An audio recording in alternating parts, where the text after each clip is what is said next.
Before we can find the right solutions to our present distress and pain, we must properly define the problem.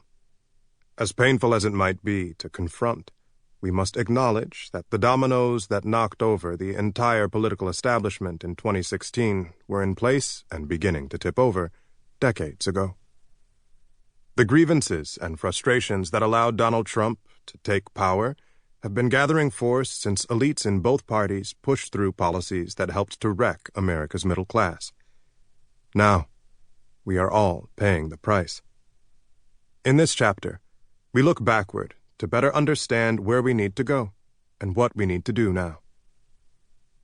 My awakening to the discontent and divisions in America began when I started law school at Yale University.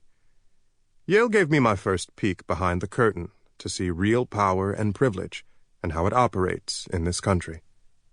When I arrived on campus, I had never been out of the United States. Before seeing the Atlantic Ocean on my trip north, the biggest body of water I had ever seen was the Mississippi River. Suddenly, I had to navigate a universe in which my classmates were world travelers who had been attending the world's top educational institutions since they were little kids.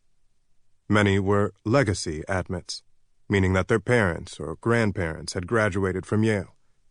They felt completely at home among those Gothic buildings and other high-born children. A few students on the broader campus came from legendary families whose surnames were fixtures in American life. I came from a small town in the rural South. The son of 2 public school teachers, I had attended public schools myself with no prior exposure to the upper crust of American society. My only claim to fame came through my maternal grandfather. When I was young, the Ebony magazine list of the top 100 most powerful African Americans always included my mother's father, Dr. Chester Arthur Kirkendall, the president of Lane College in Jackson, Tennessee, from 1950 to 1970. He was also, by the time I was in junior high school, the senior bishop of the Christian Methodist Episcopal Church, CME. In my teen years, he was our small denomination's equivalent of the Pope. It came as a small surprise when I realized that none of my Yale classmates had ever heard of Lane College, the CME Church, or my granddad.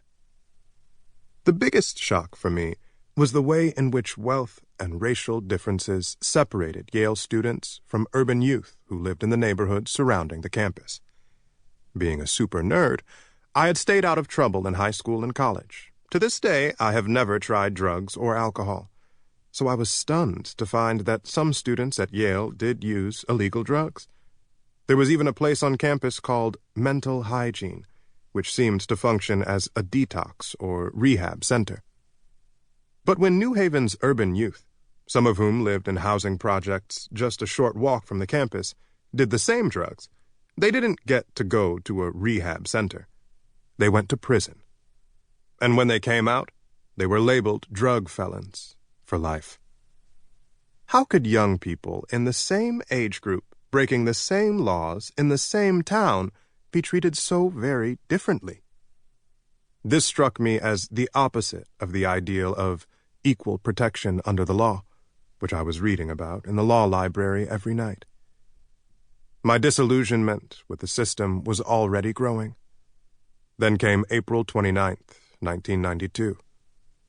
That night, Los Angeles exploded in blood and flames in reaction to the refusal of an all-white jury to convict 4 white Los Angeles Police Department officers who had been videotaped savagely beating an unarmed black motorist named Rodney King. The stunning verdict sparked protests and disturbances in dozens of U.S. cities. President George H.W. Bush sent troops into L.A. to impose order. I watched the L.A. rioting on television from where I sat in San Francisco, shedding tears born of rage and sorrow. Though we were hundreds of miles north of the violence, San Francisco's mayor, Frank Jordan, declared martial law. The jury's decision and subsequent uprisings were the defining events of my young adulthood. When I first saw the video, I felt that I could have been Rodney King. I winced at every blow that landed on his prostrate body. Had the jury convicted the officers, I would have celebrated, thinking that America was finally confronting the unspeakable horrors of police brutality that Dr. King denounced in his I Have a Dream speech. Instead, the U.S. court system seemed to be giving a green light to every police officer in America. In my mind, the verdict read, "It's open season. Do whatever you want to do to black men. Film it for all we care."